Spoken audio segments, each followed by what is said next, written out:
O Brasil, ele desponta como o país mais ansioso do mundo. As pessoas só conhecem o burnout. O burninho, ninguém dá notícia, né? Ninguém sabe. E muitas dessas, inclusive, eu acho que estão sofrendo. Insônia, irritabilidade com instabilidade de humor, perda de tolerância, rigidez mental, radicalismo. Olha algo que está tão presente na sociedade hoje. Eu vivia o meu trabalho 24 horas por dia. Eu não tinha família, eu não tinha esposa, eu não tinha mais filhos, eu não tinha mais ninguém. Eu acordava e dormia pensando no meu trabalho. Eu passei pelo burn-in sem perceber e já fui direto no, como se diz, o fim do poço, né? Onde você não encontra mais forças para fazer nada. Eu vejo hoje a pessoa que está totalmente esgotada, mas posta agradecendo a Deus pela oportunidade de poder estar esgotado. Esse aí é um caminho do burn-in. O burnout você já não consegue segurar, você simplesmente explode ali, ocasionado pelo estresse crônico no trabalho. O burn-in não, ele é um pouco mais lento, porém tão danoso quanto, e precisa ser observado nesse sentido, né? Imagine uma pessoa que acorda cedo todos os dias e já começa respondendo mensagens de trabalho antes mesmo do café da manhã. E aí o dia segue, né, entre reuniões, prazos e cobranças. Ela está sempre buscando ser perfeita em tudo que faz. Quando a noite chega, ela ainda está ligada. Computador aberto, celular da empresa ao lado e a culpa surge só de pensar em parar. Para ela, o trabalho é prioridade, a qualquer custo. Por fora, parece tudo bem. Sorriso no rosto, frases motivacionais nas redes sociais, mas por dentro há uma exaustão silenciosa que se acumula sem dar sinais claros. Esse é o burn-in, um estado de sobrecarga escondida, diferente do burnout que já é mais conhecido. E é sobre isso que vamos conversar hoje aqui no De Bem com Você. Vamos entender como identificar o burn-in, quais riscos ele traz para a nossa saúde física e mental e principalmente como prevenir e se recuperar. Eu sou a Nicele Fonseca e vem comigo conhecer os convidados desta edição. Alice Terayama, terapeuta acupunturista em medicina integrativa e medicina tradicional chinesa, sexóloga e graduanda em biomedicina. Seja muito bem-vinda mais uma vez. Obrigada, Nicele. É um prazer enorme poder contribuir com esse assunto que é tão meu, né? Sim. Então nós vamos falar um pouquinho sobre uma realidade que existe e que a gente busca sempre respostas, né? Então hoje com esses especialistas aqui nós vamos ter a oportunidade de desmistificar muita coisa. E muito assunto, né? Olha só, doutor Guilherme Loss, médico, psiquiatra e terapeuta cognitivo-comportamental, também é colunista na área da saúde mental. Seja muito bem-vindo. Muito obrigado, Nicele. Uma honra estar aqui com você. Tema super importante, sabe? Num mundo tão acelerado que a gente está vivendo cada vez mais pessoas automatizando tensão, ansiedade, se tornando cada vez mais obsessivas e ultra dedicadas ao trabalho, colocando família, afetividade em segundo plano e muitas vezes perdendo o equilíbrio da própria saúde, entrando em um estado de alerta que bloqueia a capacidade de ter satisfação. Então, um ultra sacrifício para chegar aonde? Muitas pessoas perdidas que não conseguem identificar, até porque é um estado silencioso, mascarado, que é difícil mesmo, e se você não identifica, vai acumulando, podendo burn-in levar ao burnout. Olha é exatamente só. Um grande estágio de incubação. Assunto sério, né, doutor? Grave, muito sério. Tá aqui com a gente também, ó, o Davi Braga, estrategista de carreira, presidente da Associação Brasileira de Recursos Humanos, também é presidente do Conselho de Administração da ONG Child Fund Brasil e vice-presidente do Conselho de Recursos Humanos da AC Minas, além de CEO e Headhunter da Prime Talent Executive Search. Gastei, Davi! Seja muito bem-vindo! Obrigado, Nicele. Parabéns. Um tema super importante, né? Que a gente precisa tratar, especialmente nessa vida corrida que a gente está, onde todo mundo precisa entregar seus resultados, né? E buscar o equilíbrio é extremamente importante. Ganha todos, né? A pessoa e, por outro lado, no âmbito profissional, ganha a empresa também. Vai ter profissionais muito mais produtivos, entregando melhores resultados. A gente vai entender como é que chega lá. Exato. E olha só, para completar esse time de hoje aqui, que tá perfeito, é claro, né, gente? Isabela Hoffman, sempre presente. Sempre presente, cheia de curiosidades, doida para entender aí os mistérios por trás desses dois temas importantes, que é o burn-in e o burnout. Pois é, e olha só que interessante, desde que a gente começou a produção desse programa, comecei a perguntar para umas pessoas aleatórias, assim, você sabe o que é o burn-in? Você sabe, assim, você sabia, Isa? Você já conhecia esse termo? Não conhecia e eu também fiquei curiosa perguntando a algumas pessoas e as pessoas só conhecem o burnout. O burn-in, ninguém dá sabe, notícia, né? ninguém sabe. E muitas dessas, inclusive, eu acho que estão sofrendo. Pois é, a gente publicou inclusive uma enquete lá no Instagram da TV Horizonte. Então você que está com a gente pela TV Horizonte ou pela Rádio América, pode participar das nossas enquetes lá no @TV Horizonte Oficial. A pergunta da vez foi, você sabe o que é o burn-in? Bom, 61% das pessoas que votaram lá não sabem o que é o burn-in. Nada mais justo do que começar por aí, né? O que é o burn-in e como que ele se diferencia do burnout? Acho que a gente pode começar por esse ponto. Eu acho que o burnout é um estado de exaustão física e mental associado a uma despersonalização e um baixo sentimento de motivação, de vínculo com o trabalho, mas já num estágio que leva à incapacidade. A pessoa entra em crise, né? Aquele esgotamento que compromete o raciocínio, a dinâmica, a motivação, a força. É uma fadiga crônica realmente grave. O burn-in é um estágio transitório, muitas vezes de desgaste físico-mental também, em que a pessoa está consumida, começa a ficar afetivamente rasa, defensiva, tensa. É um estado de fuga ou luta silencioso. Isso vai gerando desgaste de uma forma a aumentar a pressão, aumenta a frequência cardíaca, gera sono irregular. Hoje, 70% da população brasileira dorme mal. Então, esse estágio silencioso mascarado, ele vai amplificando. Muitas pessoas conseguem administrar isso por anos, sem perceber que está comprometendo a qualidade de vida, deixando ela vulnerável a transtornos de ansiedade, depressão e até o burnout. E é algo que a sociedade tem que ficar muito atenta. Porque se você cuida antes, mais rápido você melhora, você reverte. Quando as pessoas começarem a identificar isso, a gente reduz drasticamente o burnout. Entendi. Então, o burn-in, ele precede o burnout, é isso? É um estágio de inconsciência. Anterior. E você sabe que eu estou tão confortável, que eu estou tendo uma terapia aqui tão particular, que eu acho que vai entrar dentro da casa, vai atingir algumas mulheres que também, como eu, tiveram esse problema. Eu não reconheci um burn-in em mim. Eu fui direto no burnout. Aliás, eu passei pelo burn-in sem perceber e já fui direto no, como se diz, o fim do poço. Né, onde você não encontra mais forças para fazer nada. Eu falo que o burn-in, no meu sentido, foi aquela mulher que faz mais. As mulheres de 40 anos, eu levanto, eu faço mesmo, eu tenho energia para dar e vender. Meus filhos estão aqui, está todo mundo aqui cronometrado, bora. Então é uma rotina cronometrada, uma coisa planejada na minha cabeça, sem interrupção. Interromper seria uma falha. Eu tenho tudo planejado, nada pode sair fora do lugar. Nada pode ter a rotina atraso. dos dias de hoje, da mulher moderna, né? Isso é uma grande... Sabe o que eu sobrecarregada. penso hoje, menina? Isso é uma grande mentira. Eu falo que a Mulher Maravilha deixou de existir. Porque a Mulher Maravilha, ela está toda esfarrapada. Ela está toda, sabe, sem coraça, sem laço, sem nada. Porque nós perdemos a característica da mulher de verdade. Nós vestimos uma fantasia que não é nossa. Por que eu levantei essa bandeira, então, na minha vida aos 40 anos? Aos 50, aos 48 eu tive um burnout, que foi onde eu tive que parar. Vocês viram na entrevista passada, a minha ginecologista, a doutora Gleice, ela falou assim, eu vou te parar. Eu fiquei uma semana dormindo. Eu tive que dormir, doutor, porque eu falava assim, meu cérebro não parava de funcionar.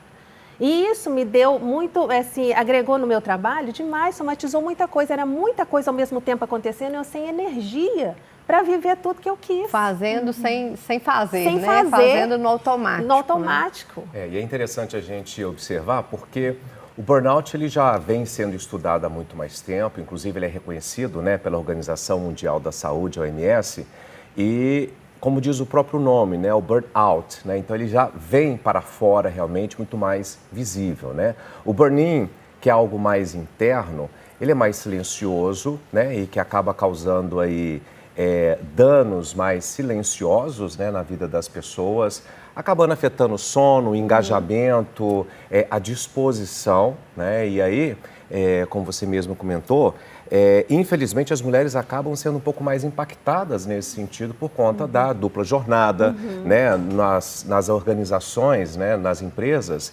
acaba tendo que se provar mais, né, por conta de ser um público majoritariamente, às vezes, mais masculino, digamos assim. Então, sem sombra de dúvidas, é preciso ter atenção, porque é mais silencioso e a gente vive numa sociedade um pouco de alguns estigmas, né? Então, o burnout você já não consegue segurar, você simplesmente explode, né? Ali, ocasionado pelo estresse crônico no trabalho. O burn-in não, ele é um pouco mais lento, porém tão danoso quanto, e precisa ser observada nesse sentido, né? Acho que o perigo está aí, né? Por ele ser silencioso, né? Agora, a gente consegue entender as raízes, né, do burn-in, assim, falar sobre causas. O burn-in é o quê? É um estado de ansiedade automatizado, né? Você começa a ser treinado, condicionado. A mente, ela funciona por condicionamento. A partir do momento que eu trabalho num ambiente que eu sou pressionado, cobrado, que exercita ansiedade, meu cérebro começa a conectar o circuito de ansiedade com aquele ambiente, com aquelas tarefas, e o cérebro é engraçado, isso é uma propriedade neurofisiológica, ele automatiza funções que a gente exercita.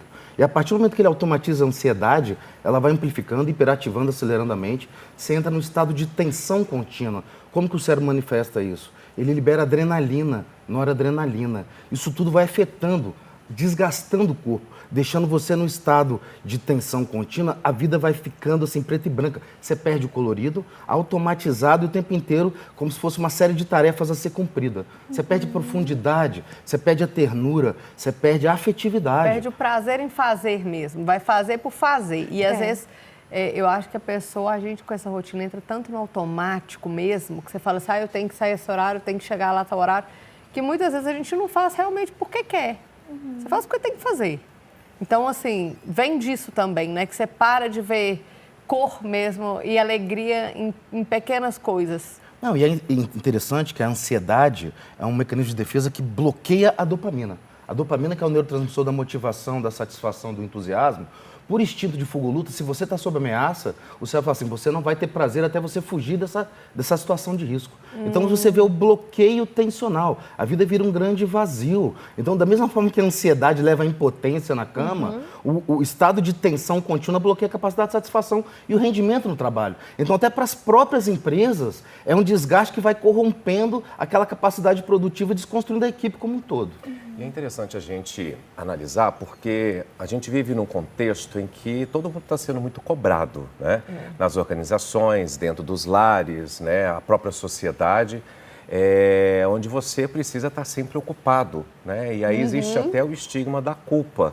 Se eu não estou fazendo nada, se eu estou à toa, né? Que é dito como à toa, né? Mas o ócio, ele é extremamente produtivo porque ele nos reenergiza, ele aumenta a nossa criatividade, que é impactada quando a pessoa está com burn-in, estabiliza as nossas emoções, né? Que também o burn-in acaba desestabilizando. E a gente tem que entender que, de fato, a gente precisa buscar esse equilíbrio na nossa vida, tanto pessoal quanto profissional e, evidentemente, para isso é importante um autoconhecimento, porque ninguém além de mim mesmo posso definir o que eu quero para a minha vida. E é interessante porque o Brasil ele desponta como o país mais ansioso do mundo, né?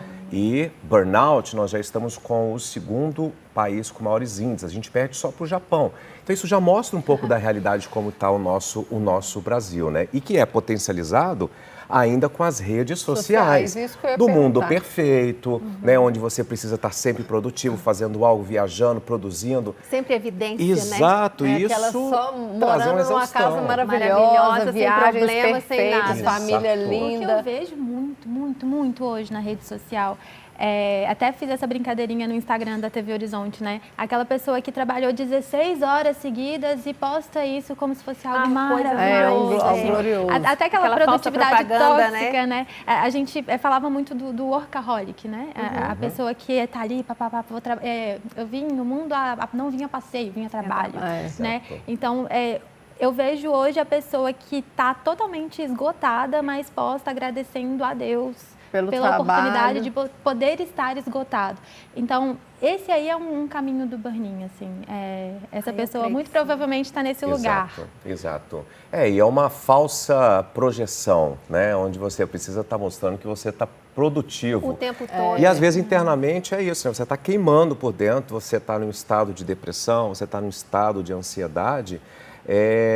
Ou seja, a realidade ela não está acontecendo de uma forma com consonância com o mundo que existe ali. Ela né? posta que está ativa, produzindo e mostra para todo mundo que está ótima, né? Firme, sem parar. Mas, no fundo, de repente, ela não está nem produzindo o que ela acha que ela está produzindo, porque ela já está tão esgotada Exato. que ela não tem condição mais. E eu fico pensando, né, ainda nessa pauta das raízes do burn-in. A gente recebeu uma pergunta lá no Instagram do SF Donatos, que ele disse o seguinte: quais fatores psicológicos na história de vida da pessoa são os mais determinantes? Tem alguma relação?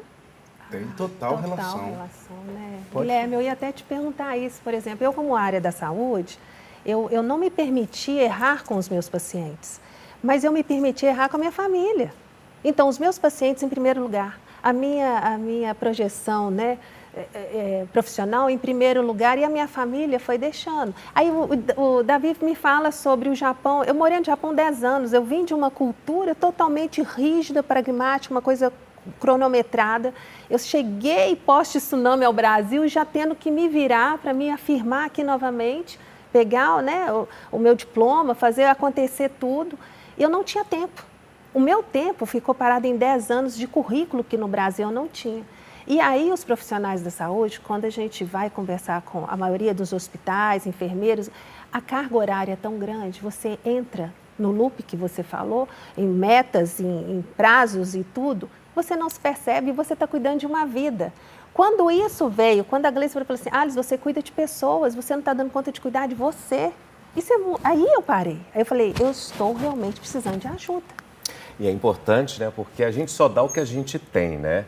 A gente fala isso muito dentro das empresas, com as lideranças. Você só vai realmente ser um bom líder, um bom esposo, uma boa esposa, se você primeiro, né, tratar de você. Como a gente escuta quando entra no avião, né? Se algo acontecer, máscaras cairão. Primeiro, coloquem em você para depois você ajudar ao outro, né? Então, o que a gente vê é exatamente essa falta, às vezes, de priorização, porque o grande truque da vida, e não é fácil, é buscar o tal do equilíbrio, né? E esse equilíbrio exige autoconhecimento, exige tomada de decisão, né? Existe uma consciência de que você, às vezes, precisa fazer escolhas, né? Nem sempre, nem ao céu, nem à terra. Então, tem que buscar esse equilíbrio. Não dá para abraçar tudo Mas de uma aí vez. eu pergunto, Guilherme, como é que eu não me vejo doente? E aí a pessoa fala assim, marca um psiquiatra, eu vou marcar um psiquiatra. Eu vou falar o quê? Eu vou falar para você, não estou doente. Eu nem sei o que eu estou fazendo aqui. Muitos não vão nem querer marcar. Porque ele vai falar, assim, não tenho nada. Tem que falar para as pessoas que esse tipo de procura, de ajuda clínica, ela existe justamente para isso. Você precisa ser orientado por alguém que está te vendo de fora da casinha. E é uma pessoa que não te conhece. Não é? E a gente vive numa sociedade que eu percebo que as pessoas mais novas têm muito mais facilidade para procurar essa ajuda do que os mais velhos. Porque existe o tabu, né? Eu vou procurar uma psicoterapia, por exemplo, para quê? Eu estou bem. Não tem necessidade. Então, né? existe esse tabu, né? Existe esse tabu. Eu sempre dei certo dessa forma, então para quê que eu vou me preocupar, né? E não. Você precisa de uma ajuda profissional, você precisa de um processo de coaching, de mentoring, uma psicoterapia. Existem metodologias, né, mundialmente conhecidas que vai te ajudar a encontrar o caminho, a buscar esse autoconhecimento para você dar esse respectivo direcionamento para a sua vida, né? E é muito interessante porque a gente, na nossa família, a gente não aprende só a falar uma língua falada, português. Você aprende uma linguagem afetiva. Quando você atende pessoas que têm burn-in, tensão crônica, fadiga, insônia, muitas vezes elas procuram a gente por outros sinais, né? Mas você vê que elas vêm de famílias exigentes, críticas, duras, que vão desde a masculinidade tóxica, do tipo homem não chora, tem que aguentar calado, até mulher, você tem que dar conta da casa, das suas tarefas, do seu trabalho, estar linda e perfeita. Essa filosofia, essa linguagem afetiva, ela automatiza dentro do psique da pessoa e ela começa a se automassacrar, a se autoexigir. É uma personalidade perfeccionista, exigente, crítica, rígida, que não tolera falhas. Então ela vai se oprimindo e vai se desgastar. Ela não aceita parar. Então esse estado de tensão automatiza e o cérebro é interessante. O nosso cérebro é programado para ter consciência das variações intensas, agudas das emoções. O que é crônico, lento e progressivo, o cérebro não identifica. Então, muitas vezes quem está de fora, você dar ouvidos para o seu parceiro, para sua esposa, para o seu marido, você percebeu a sua conduta, o quanto você está leve, fluido e realmente profundo e satisfeito com a sua vida, reconhecer isso. procurar um profissional para ele te ajudar a identificar o que está acontecendo. Igual vocês estão falando, muitas vezes sua lanterna traseira do carro está queimada e você não está sabendo. É alguém que no sinal que para, sua lanterna está queimada. Então você ter a mente aberta, quando a gente fala cabeça é igual paraquedas, só funciona aberta, é por isso. Se você dá ouvidos e considera a opinião dos outros, entende aquilo como algo interessante, afetivo, que pode trazer um bem para você, você abre a sua mente e procura ajuda, e aí você está muito mais disposto. Não pode entender como crítica, né, doutor? Porque às vezes a pessoa vira e fala assim, mas está me criticando, então eu não vou procurar, porque eu dou conta. E ele só está falando porque ele está me criticando. Mas a omissão também, você ver uma pessoa dessa forma e se permanecer estável sem fazer nada, hoje eu já começo a identificar, eu viro e falo assim, cara, vamos parar um pouco, porque eu estive nessa situação. Mas como assim? Você teve... Aí eu pergunto, Guilherme, eu tive que ser parado com remédio, eu tive que tomar remédio. E era uma coisa que eu totalmente contra, eu não tomo remédio. Foi a melhor coisa da minha vida. Eu tive que colocar mesmo uma substância para descansar o meu cérebro, para que ele se reorganizasse, para me reafirmar novamente como ser humano. Eu não sou uma máquina. E isso estava indo ao limite. Mas eu estou aqui pensando, você está falando, eu estou pensando. Você percebeu os sinais, assim? Porque a gente falou tanto que é silencioso, né? Assim, é possível perceber sinais para você ter essa iniciativa, assim, algumas áreas da sua vida começam a ficar prejudicadas e aí você pode começar a perceber. Como que essa pessoa consegue identificar? Eu não percebi. Hoje eu já percebo e já dou até assim, uma dica para a pessoa. Quando começarem a elogiar demais, que você dá conta, que você faz isso, você fala assim, não tem alguma coisa errada. Porque eu não estou isso tudo, eu não estou esse pacote, né? Esse biscoito todo, não. Porque você fala assim, eu estou no meu... Então, quando eu estou exagerando, é quando fala assim, você não para, eu te vejo o tempo todo. Então, eu falei assim, opa, deixa eu pisar no freio. Né? E é importante a gente escutar as pessoas, né? Ter essa escutativa, ela é primordial, porque as pessoas vão dando feedback para a gente, né? Então, às vezes, você está um pouco mais irritado, né? Você está com a criatividade baixa, está acontecendo muitos erros no trabalho ou dentro de casa, né? Então, não encarar isso como uma crítica, mas ter um ponto de atenção de que algo não está indo bem, né? E aí... essa autocrítica, né, ela é extremamente importante à medida que você também vai começar a compreender se isso é um fato ou não, é um momento. Mas o que não pode acontecer, sem sombra de dúvidas, é você subestimar, porque isso vai só aumentando. E qual que é o fim, assim? Quais são as consequências do burnout? É chegar ao burnout, né? Você realmente explodir, você acaba... atrapalhando as suas relações interpessoais, né? Você pode levar ao fim de um relacionamento se você está tratando do âmbito pessoal. Dentro das organizações, você vai baixar a sua produtividade, você não vai entregar seus resultados, você baixa a sua criatividade, você já não consegue trabalhar com pessoas num espírito de colaboração, você já afeta a sua tomada de decisão, né? Então, o dia inteiro, profissionalmente, a gente precisa tomar decisões, né? Então... O fim, né, que não pode chegar nesse ponto, é realmente a explosão, é o burnout, né, quando a pessoa realmente estafa. E você tem fins mais extremos, né? Porque o burn-in, ele é interessante que ele é silencioso, mas ele vai desgastando o organismo. Ele vai aumentando a pressão arterial, aumentando a frequência cardíaca, comprometendo a imunidade. Então, ele vai silenciosamente te desgastando. Sinais que a gente observa, a gente vê, por exemplo, insônia, irritabilidade com instabilidade de humor, perda de tolerância, rigidez mental, radicalismo. Olha algo que está tão presente na sociedade hoje. Da política, religiosidade e outras questões. Você não consegue sentar, né, Guilherme, para conversar com ninguém. Exatamente, uma mente rígida que não tolera a opinião do outro, que entra em confrontamento. Briga com todo mundo. Intolerância no trânsito, pessoas em confronto e tomando atitudes impulsivas, desmedidas. Todo esse desequilíbrio que a pessoa não identifica são sinais do burn-in, que depois leva ao burnout. E junto com tudo isso que o Davi trouxe muito bem, que é o comprometimento funcional da mente da pessoa, que vai declinando raciocínio, lógico, memória, tudo isso vai diminuindo. Junto vem também alterações físicas que podem te levar... Você tem casos extremos, relatados até no Japão, de pessoas que morrem por excesso de trabalho, por infarto. O índice é realmente acidente vascular. É alto. E adoecimentos, diabetes, obesidade, hipertensão arterial. Doenças autoimunes, né? Doenças autoimunes, lúpus, gastrite. São todas doenças que são consequências finais do burn-in que silenciosamente você menosprezou, que te levou ao burnout e a desorganização endócrino-metabólica e da sua saúde como um todo, colocando sua vida em risco. Nossa, é muito mais amplo, né? Porque no primeiro momento eu estava relacionando muito assim, um quadro de ansiedade, uma parte mais depressão, leve, né? que também é grande, né? Assim, e imagino que faz parte, né? De todo desse todo ali dos sintomas, eu imagino. Faz parte. A ansiedade automatizada, ela é um grande mal da sociedade moderna, eu falo para vocês.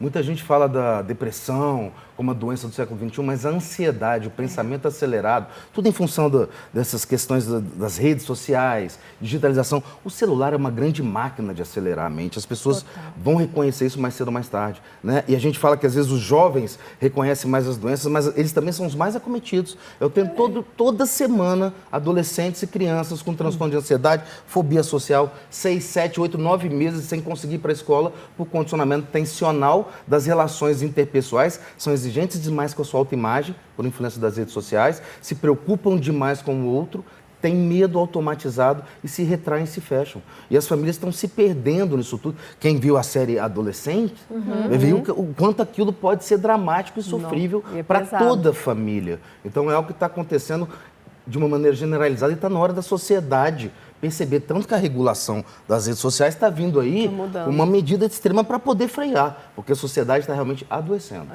Tá na hora do quadro, que absurdo. Vamos lá, gente. Vamos começar com o Davi. Davi, qual foi o maior absurdo que você já viu, leu ou ouviu sobre esse assunto que a gente está conversando aqui hoje? Maravilha. Bom, na verdade, há algumas pessoas, elas subestimam, né? Essa questão do tema de burn-in, né, que acaba levando a diversos problemas na vida, né? E às vezes ele é minimizado como uma frescura, né, como um mimimi, né, como uma falta de resiliência, né? Então não é possível que você não dá conta de fazer outras atividades, porque na minha época, né, então você tem a pressão dentro de casa, E a comparação. Exatamente, da comparação na minha época, ou dentro das organizações, é frequente você ver essa comparação no sentido de não é possível que você não está dando conta, né? Você precisa que eu coloque outra pessoa para trabalhar com você, né? Já coloca em questionamento a sua competência, a sua habilidade, a sua resiliência, e isso acaba forçando com que aquela pessoa ela acelere esse quadro aí de ansiedade, esse quadro depressivo, né? Que são os extremos que levam ao burn-in, né? Então, isso é péssimo. E deve ter muita gente sofrendo por isso, porque realmente, gente, a gente escuta às vezes até dentro da própria casa, como o doutor Guilherme falou. Uai, mas você dá conta. Não, Tá só isso fazendo aí. corpo mole. Não, vai, para de reclamar, levanta e bora. E muitas vezes você já está tão adoecido que você realmente até queria, mas você já Não tem escolha. não dá Exato. conta mais. Eu não tenho mais sozinho, né? Outro dia eu estava conversando com um presidente de uma grande organização e eu acabei me deparando com esse assunto, onde um grande diretor lá de uma determinada área entregou todos os seus resultados, pediu para adiantar as férias porque o primeiro filho acabou de nascer. O presidente acabou negando, né, essa possibilidade, dizendo que ele tinha que estar produtivo, ele tinha que manter o ritmo dele de trabalho até altas horas, né, que não precisava, né, ou seja, é absurdo, Que né, loucura, você, dentro de uma organização, você não incentivar essa busca por equilíbrio, porque a gente sabe que isso traz retorno de resultados, de engajamento, né, de qualidade de vida. E traz mesmo. Infelizmente, esse tema é um assunto assim que ele tem muitos absurdos, Exato. né? Assim, se a gente ficar aqui, acho que a gente fica um dia inteiro só falando absurdos. Vamos ouvir mais um aqui, ó, doutor Guilherme, conta pra gente. Um grande absurdo que eu vejo muito no meu consultório é sucesso, felicidade e riqueza andam juntos. Sabe? Eu acho que essa é uma grande inverdade que a gente vê na sociedade. O cérebro humano, ele se acostuma muito rápido à hiperexperimentação material.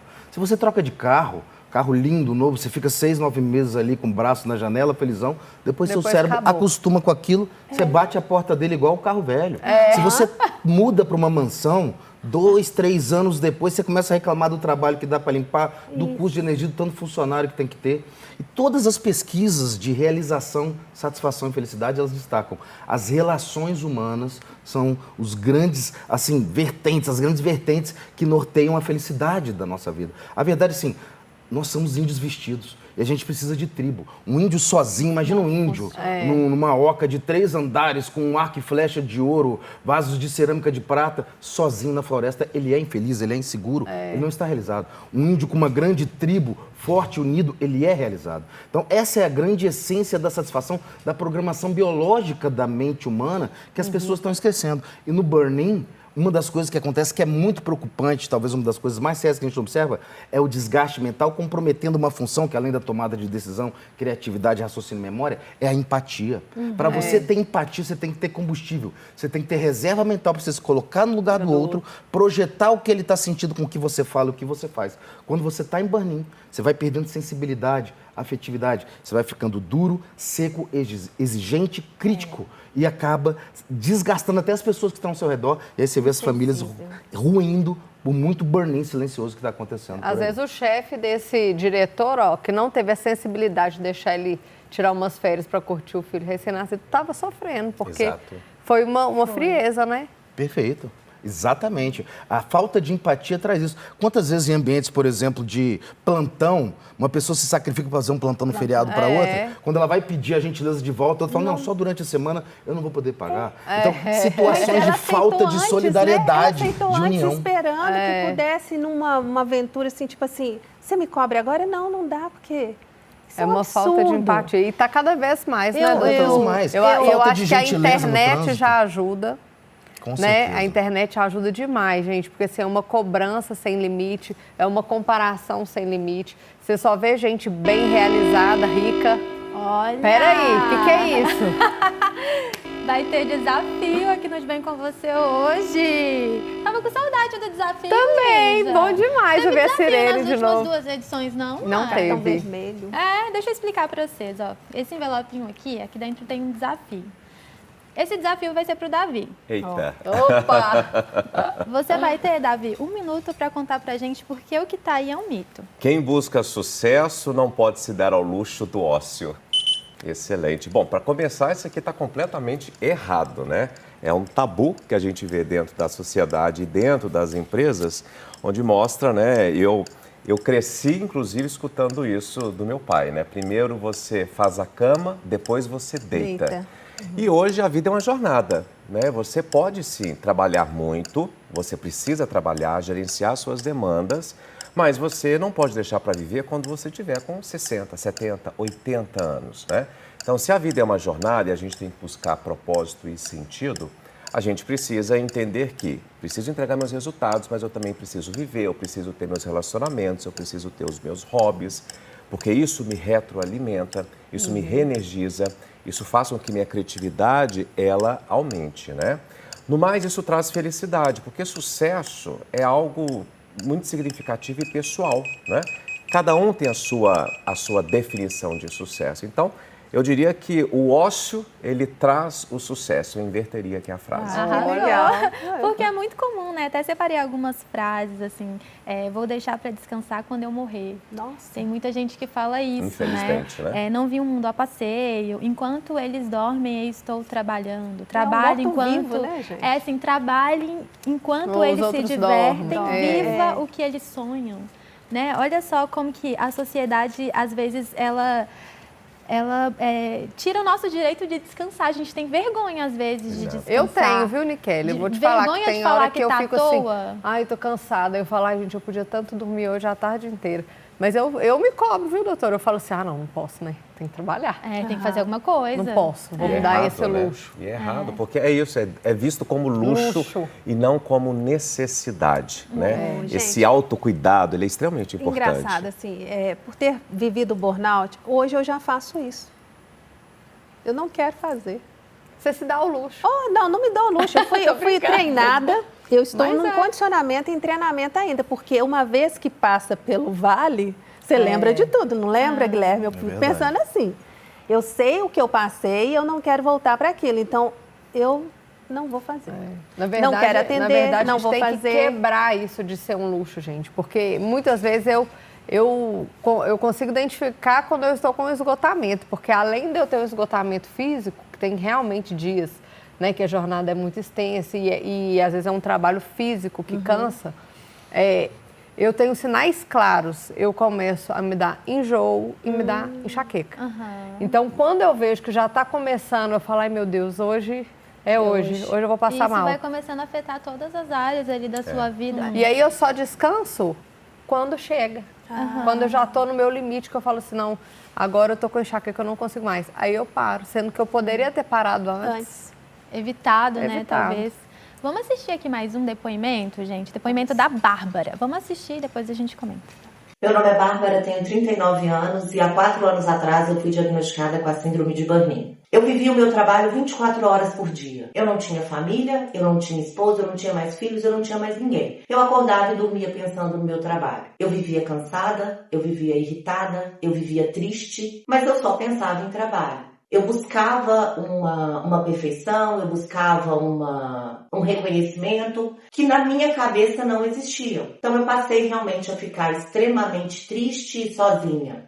O ápice foi quando eu comecei a perder as pessoas que eu realmente gostava. Não cheguei a perdê-las, mas a relação com meu esposo foi muito prejudicada. Foi quando eu procurei ajuda profissional. Quando eu procurei essa ajuda profissional, eu acabei tendo que me afastar do meu trabalho por alguns dias. Quando eu retornei, eu acabei sendo dispensada. Foi quando eu descobri que o trabalho não era tudo. E tive que me redescobrir, me reinventar. Então foi fundamental a ajuda profissional nesse processo. Eu consegui hoje ser muito melhor do que eu era. Hoje eu acredito em mim. Eu recuperei a minha autoestima, minha vida familiar hoje é incrível. Hoje eu sei balancear o profissional e o pessoal. Mas foi fundamental a ajuda profissional nesse processo.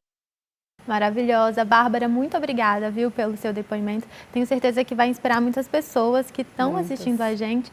Eu achei muito interessante, porque conversando com a Bárbara, ela falou em todos os momentos dessa ajuda, que ela precisou de uma ajuda, que sozinha ela não ia conseguir sair, né? Vamos falar aí sobre esses caminhos, né? Quais são os caminhos para uma pessoa que está numa situação como essa?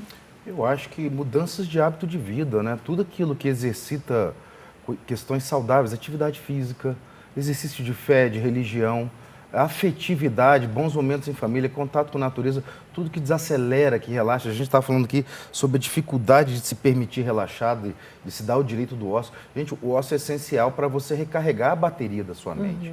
Da mesma forma que um carro precisa parar no posto e abastecer, se você não relaxar, não dormir bem, não descansar, o seu cérebro entra num frenesi que ele entra em autossabotagem. Você vai comprometendo as suas funções, a sua fadiga vai ficando crônica e não vai valer a pena. Então é um grande investimento. Eu acho curioso que as pessoas têm muita consciência do tomar banho, do escovar os dentes. Da mesma forma que a gente tem uma higiene pessoal, todo mundo tinha que ter 1, 2 horas por dia de higiene mental. Parar, fazer alguma coisa que faz bem, se conectar com a família, relaxar, afastar o celular, sentar na mesa. Uma das coisas muito importantes que se perdeu nos tempos modernos é a questão da gente fazer refeições olhando no olho.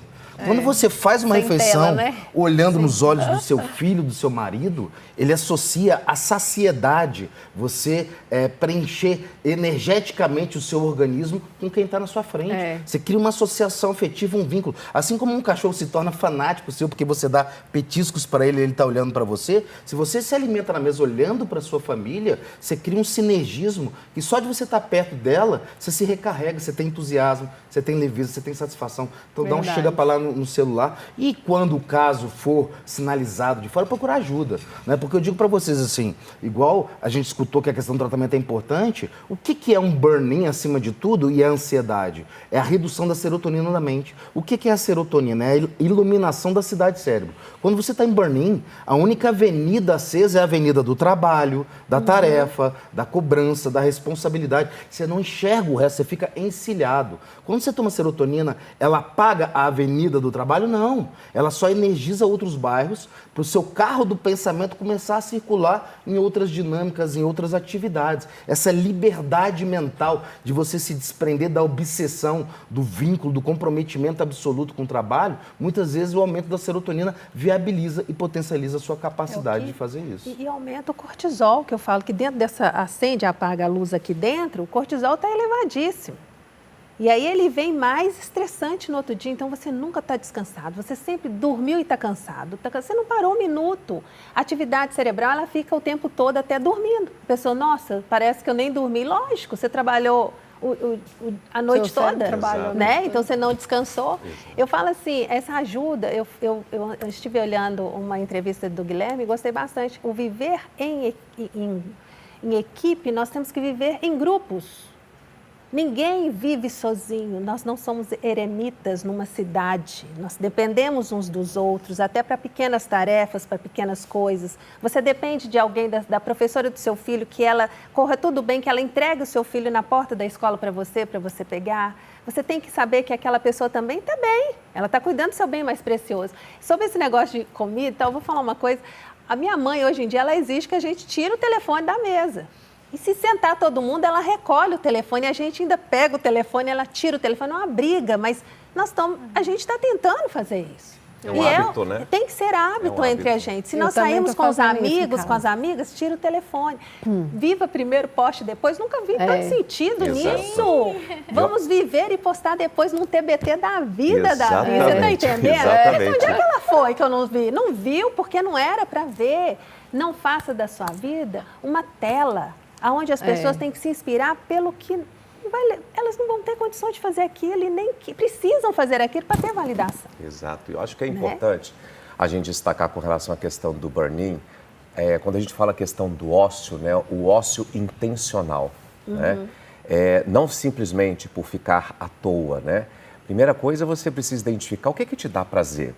É fazer uma academia, é fazer uma dança, é escutar uma música, é viajar, é estar em contato com a natureza. Cada um se motiva por algo, né? Cada um se reconecta com si por algo. Então, é identificar o que traz essa reenergização para a sua vida, buscar fazer isso um hábito, né? Então, criar essa rotina, mesmo que às vezes forçadamente, para que você comece a adquirir esse hábito, né? Então, se você não forçar, né, a desligar o celular, não forçar a fazer uma academia, né? Claro, a gente preferia, era muito melhor estar à toa, estar na praia, não ter que fazer nada, mas o corpo ele acostuma, né? Então, eu sempre digo que a gente precisa nunca estar na zona de conforto. Ela é ótima, mas não nos leva a lugar algum, e nem tampouco na zona de pânico, que é onde a gente adoece, a gente tem burn-in, a gente tem burnout, a gente entra em ansiedade, em depressão, mas ficar no meio, na zona de stretching,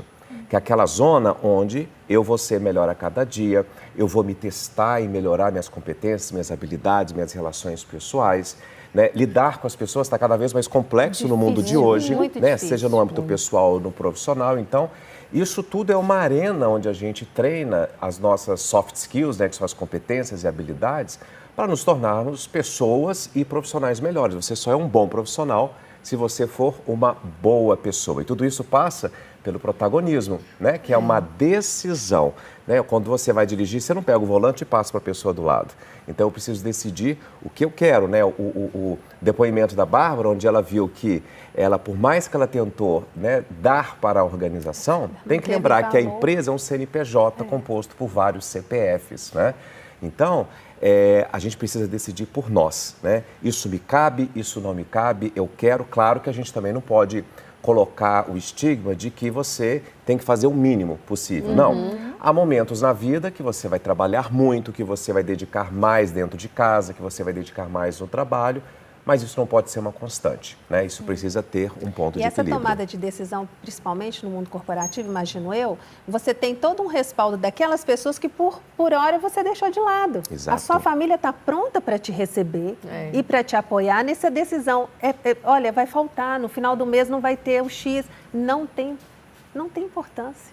E essa fala me faz refletir muito sobre algo que a gente sempre fala aqui, que é a importância de você se conhecer.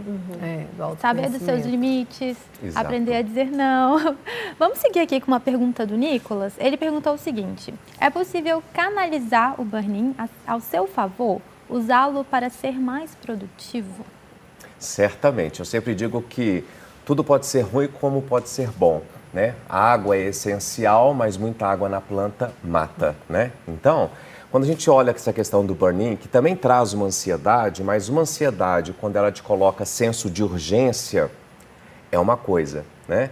Quando a ansiedade te coloca no estado de letargia, onde você paralisa ou onde você faz algumas atividades sem planejamento, sem ordem, sem organização, isso vai acabar sendo um problema. E eu acho que o ponto importante é você identificar, né? Eu brinco que hoje eu tenho praticamente 11 empregos, né? Então, eu me envolvo muito em causas sociais, como voluntariado. Então, há momentos que eu preciso identificar, opa, pera, tá ficando um pouco demais, eu paro, faço uma viagem no final de semana, olha, eu vou me dar o direito de uma sexta-feira não fazer nada, né? Isso é por conta de um autoconhecimento, onde eu sei se a corda vai arrebentar, eu tenho que parar antes que ela arrebente, né? E coerência comigo mesmo, porque na hora que a corda arrebentar, é como aconteceu com a Bárbara, a empresa vai te mandar embora porque você não vai estar produtiva, e aí, né? Por isso que é importante esse equilíbrio entre vida pessoal e profissional, sempre decidindo para o agora, né? Então, o que eu quero, mas que vai refletir aí no seu futuro também. Guilherme, existe o plano A e o plano B? Eu acho que, assim, essa questão do autoconhecimento que você está trazendo é muito interessante.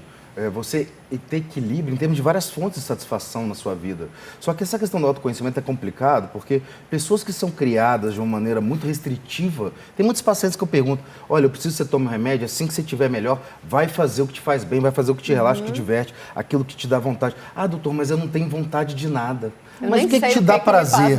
Sabe o que elas respondem? Limpar a casa. Quando minha casa está arrumadinha, aí eu relaxo.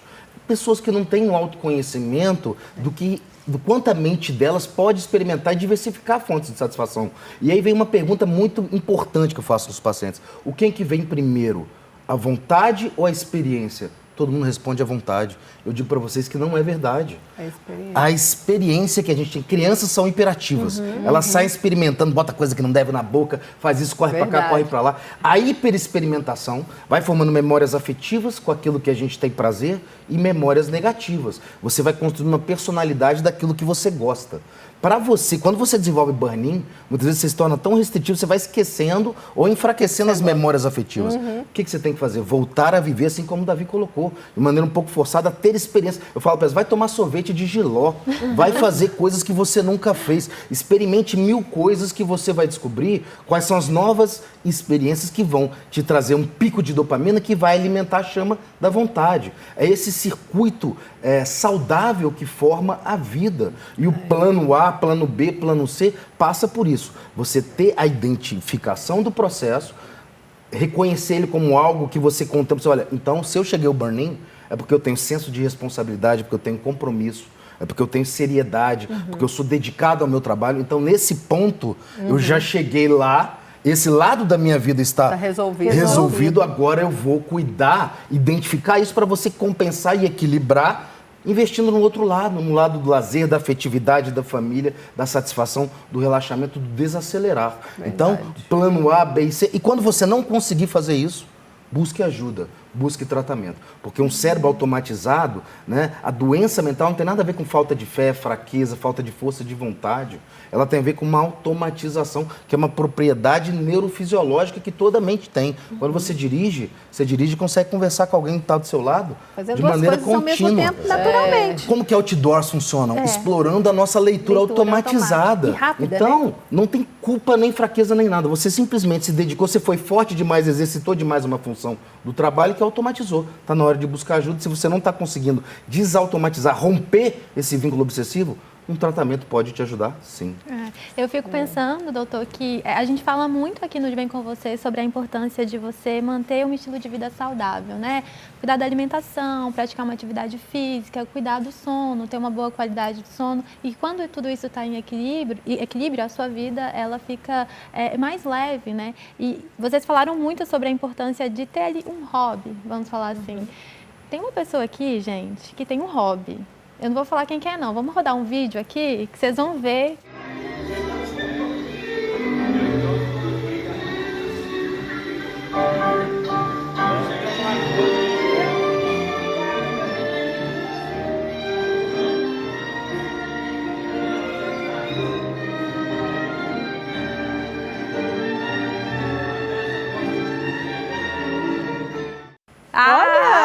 Eu fico emocionada porque o dia que eu conheci Rodrigo Delano, que é um grande amigo, um fisioterapeuta, e a gente fala que ele é um doutor na cura pela dança.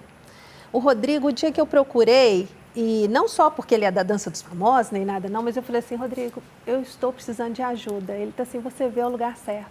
Eu preciso dançar, porque a dança já era uma coisa minha da infância. O que eu fui fazer? Minhas experiências. Então, o Guilherme falou, vamos fazer as experiências. Eu tenho lembrança de dança com meu pai, eu tenho memórias gostosas, a Isa me conhece há mais tempo, você sabe como eu tinha prazer em dançar com o papai. A dança de salão, então, eu falei assim, eu acho que eu vou fazer dança de salão. Aleatório, eu liguei para minha mãe e falei assim, olha, eu vou sair do consultório e estou indo dançar. Vou dançar lá no Circo Militar, vamos embora. E aí eu encontrei uma turma que foi muito bem acolhida e virei para ele e falei assim, eu estou doente. Ele está assim, então seja bem-vindo à sua cura. Eu fiz uma aula de tango, eu dancei tango naquele dia. Então, assim, para mim foi uma realização que eu nunca parei. Então, o Rodrigo tem hora que, quando eu demoro aí, ele tá assim, não tá na hora de você vir buscar uma dose de cura aqui, não. Eu tenho que ir, vem dançar. E eu passei a fazer isso. Tenho grupos de danças, minhas amigas de dança, a gente sai para dançar.